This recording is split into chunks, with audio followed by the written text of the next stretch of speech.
The Dallas Cowboys took their undefeated record on the road to face the winless Arizona Cardinals, whose 0-2 record was a bit deceiving. For more of what's on Instant Replay, let's check in with my friend Larry Ramirez. All right, so Don't Worry Baby, a Beach Boys song. I wonder if Mike McCarthy played that for the team after their loss today. Maybe. The Cowboys played without Trayvon Diggs, who's out for the season, and offensive lineman Tyler Biadasz, Zach Martin, and Tyron Smith coming up tonight on Instant Replay. Two chances to get it in here. Prescott looking in zone. That one's picked off. Dak Prescott was intercepted for the first time this season in Arizona today. He said he'd cut back, and so far he has, but the boys did not look like the team that started off the season dominating the Giants and the Jets. Both sides of the ball did not play well at all in their 28-16 loss. No, it's special. To get the first win is definitely special. And thinking about it for a long time since we, started. How would that first win be? And it's a lot of work. Nothing but smiles. The Houston Texans have that winning feeling, and they're loving it. They beat the Jags 37-17 today. The first NFL win for quarterback C.J. Stroud and for head coach DeMeco Ryans. Post-game and highlights coming up.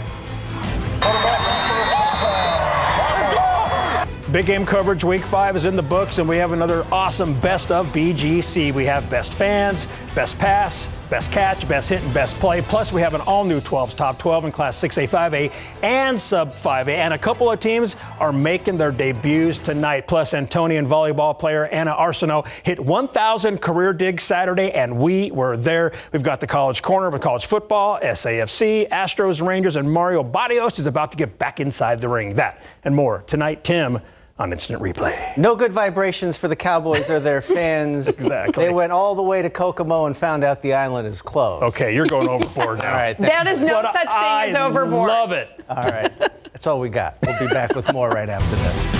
See what else we come up with. Welcome back. Giving long COVID patients their lives back, a therapy long used for heart patients, now being used to help those who have serious lingering COVID symptoms. An important supporter of the treatment called flow therapy told me earlier this week how she went from doctor to patient. This is the sound of healing. Flow therapy, typically used for cardiac patients, is now being used for people with long COVID. You've seen Dr. Monica Verduzco Gutierrez on KSAT many times since the pandemic started. She's one of the world's top experts on long COVID and runs the UT Health San Antonio and University Health Clinics. But in this story, she's the patient. Last year, she got a mild case of COVID, and 2 weeks later, it hit her. Overwhelming exhaustion, and broke out with hives all over my body and with a migraine, and also with changes in some of my heart rate and blood pressure. After the official 4 weeks of symptoms, she knew what she had, and she headed to flow therapy, where she often sends her patients. These are the set of cuffs that we use. We have them at the patient's calves, thighs, and right below the hips. It helps blood flow through the body from the legs all the way up. And then we hook everybody up to a 3-lead EKG. The therapy works with their heart rate. So the heart rate is what drives the machine to pump. It's healing your vasculature, it's healing the inflammation, it's helping our heart pump better. These sessions last an hour long, and she'll be doing this 5 days a week for 35 sessions. Don't be afraid of the time commitment, because it's worth it and they can work around your schedule. She said it was easy to get used to, was even relaxing, and she felt immediate results. Now this marathon runner is back to exercising every day and getting to focus more on her patients, who she can now relate to more than ever. Courtney Friedman, KSAT12 News.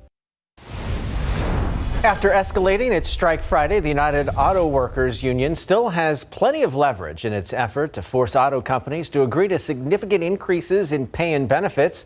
A little more than 10% of the union's membership is taking part in the strike right now. The UAW could really ramp that number up if they choose in General Motors and Stellantis plants to expand. Meanwhile, the union has stopped upping strike efforts in Ford plants after that company agreed to some terms the union had requested. President Joe Biden, meanwhile, will stand on the picket line with union workers on strike in Michigan on Tuesday. A new report from the New York Fire Department says 343 firefighters have now died from 9/11 related illnesses. That is the same number of firefighters who lost their lives on the day of the attacks. The report says 11,000 firefighters suffer from World Trade Center related diseases, including 3,500 with cancer. 2 firefighter unions will host a press conference on this new report tomorrow in New York City. Now for some news out of this world. Pieces of an asteroid are now here on Earth after the successful OSIRIS-REx mission dropped a capsule containing samples over Utah. Scientists are hoping that asteroid will give them some answers about the beginnings of life here on Earth. ABC's Morgan Norwood tells us what scientists in Houston want to do with those rocks. Mission complete. OSIRIS-REx from the edge of space, 63,000 miles away, releasing a capsule containing some precious cargo, a piece of an asteroid 4.5 billion years old. 4 hours later, that capsule, the size of a car tire, landing in the Dugway Proving Grounds in Utah. Recovery teams, in a carefully rehearsed effort, bagged the capsule quickly to lower the risk of contamination, then delivering it to a hangar on the military base where it will be flown to the Johnson Space Center in Houston on Monday for further study. We'll be able to start evaluating those samples and providing them to the scientific community. The 7-year-long mission, which cost over $1 billion, captured samples of the asteroid Bennu, which scientists hope will help them understand the origins of life on Earth. Bringing these samples back here on Earth gives us so much more capability to analyze them and truly understand, hopefully, the origins of our solar system. Studying asteroids is critical for scientists around the world, in part for the fear that one could collide with our planet. NASA scientists predict a slim 1 in 2,700 chance that the asteroid Bennu, said to be as big as the Empire State Building, could strike Earth far, far into the future in the year 2182. There's something like 30,000 asteroids that we know of just in the near-Earth environment. And while none of them have a target on the Earth yet, someday we probably will. So let's get to know these things as best as we can. OSIRIS-REx is now headed back into space for its next mission, retrieving a sample from another asteroid, Apophis. Morgan Norwood, ABC News, New York. Very out of this world. Okay, back here on Earth and specifically here in San Antonio, we've got to go back outside with the airport cam because you can see we still have plenty of lightning out there. It is just such an electric little thunderstorm that we have moving into northwestern Bexar County. So that's one vantage point. I want to get you another one. This was sent into KSAT Connect from the quarry. You can see the stacks there, plenty of lightning in the distance too. Thank you for sending in your KSAT Connect photos. Here's the latest on this thunderstorm. Again, it is non-severe, but it likely is pretty noisy. Here's 1604 I-10 281. You can see it's moving through places like Fair Oaks Ranch, Scenic Oaks. Going to continue working farther off to the southeast. So Reagan High School, Johnson High School, even near Timberwood Park. You are up next as it does continue to work through northern Bexar County. All right, into tomorrow, still a 40% chance for some scattered hit or miss storms. Some of that could linger into Monday night and just an isolated chance as we head into our Tuesday with those temperatures coming down a touch. We'll get you another look at our futurecast and what we can expect as we head into the upcoming work week in just a few. All right, stick with us. If you like bats, we're going to take you to see the bracken bats, why this massive population of mammals means so much to our local ecosystem.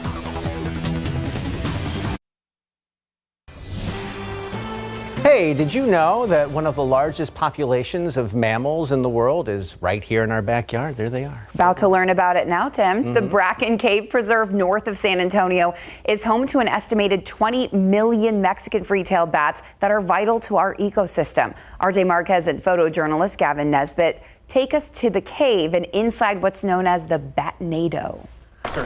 One by one, they emerge at sunset on a mission. They're coming out for dinner, so they're going to come out and forage all night long. They'll be flying at least 60 miles away. The Mexican free-tailed bats have become a sight to see, a phenomenon unique to our area. The bats are coming out at the bottom of an 80-foot deep sinkhole, so spiraling out in a counterclockwise vortex. We call it a batnado. They create the batnado to get thousands of colonies out of the cave. When they drop off the ceiling, the vortex, the spiraling vortex that you see, allows those smaller groups to get together. We're in the middle of the Batnado right now. As you can see, there are millions of Mexican free-tailed bats flying behind me, emerging out of this cave right now.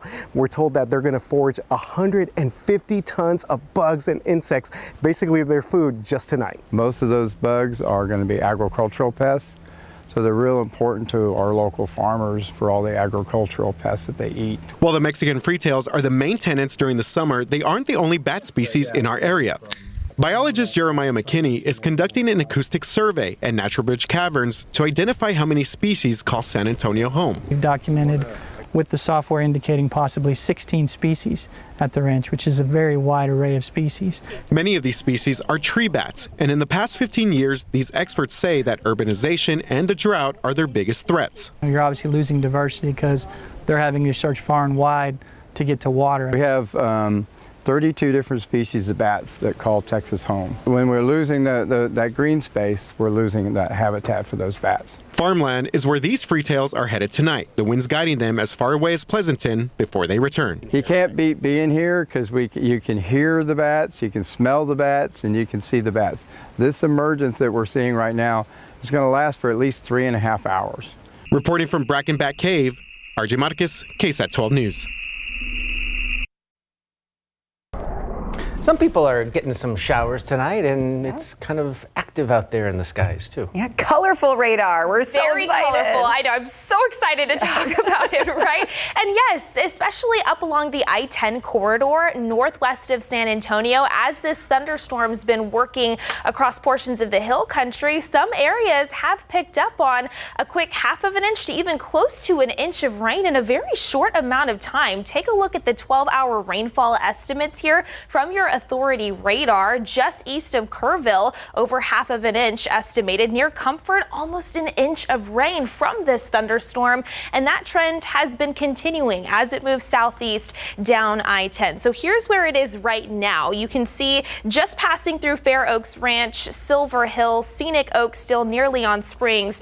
You are seeing the heaviest of the rain and the lightning, and likely some wind gusts upwards of about 30 to 40 miles per hour. Here's the latest timeline, depending on how well it still holds together as it tracks through the northern and eastern side here of Bexar County over the next hour or so. Stone Oak, you can expect it pretty much right now over the next 5 to 10 minutes, I would say. Hollywood Park, 10:50 to 10:55. And then if it can hold together near Castle Hills, closer to the top of the 11 p.m. hour. So we will continue to monitor this for you. Of course, you can always check the radar on your KSAT Weather Authority app.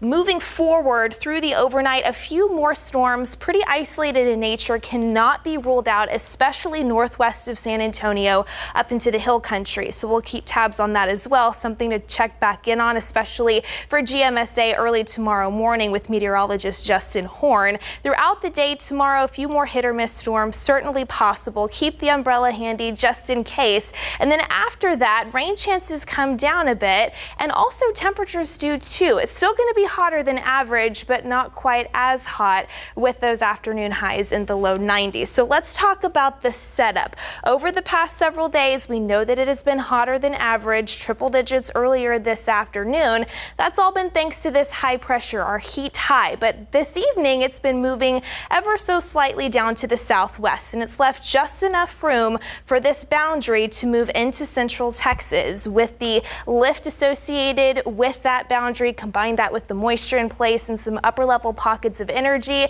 that's what's allowed us to find some of these storms out there tonight. So there's that weakening storm that's going to continue to work farther southeast overnight. Again, this model doesn't show it, but a few more storms possible in the hill country before the sun comes up tomorrow morning, and then especially into tomorrow afternoon, 4, 5, 6 o'clock, some more scattered showers and storms possible, about a 40% potential. So know that we'll keep tabs on that as well. This is the latest drought monitor. Again, it's not going to be drought busting rain, but every little bit helps. And you can see that we still are dealing with even the worst classification of drought here in San Antonio, stretching up to places like Bernie and New Braunfels. So definitely thankful that we are at least finding something out there on the radar. Again, temperature-wise tomorrow starting off in the mid to upper 70s, 90 degrees at lunchtime, 94 by 5 p.m. Again, if you do see a few showers and storms a bit earlier in the afternoon, your temperatures are likely going to be a bit lower because of that. Humidity will also come down a bit later on this week, so the mornings are looking more comfortable in the low 70s. That's nice. And yes, still hotter than average into the afternoons in the low 90s, but hey, at least it's not 101 degrees like what we saw earlier today, guys. Those are summer numbers. We need fall numbers. We do. We'll keep working on it. Going in the right direction. Thanks, Mia. Stop the insanity. All right, a pair of new movies opened over the weekend. How they fared against The Nun 2 and others in the box office. Next on the Nightbeat.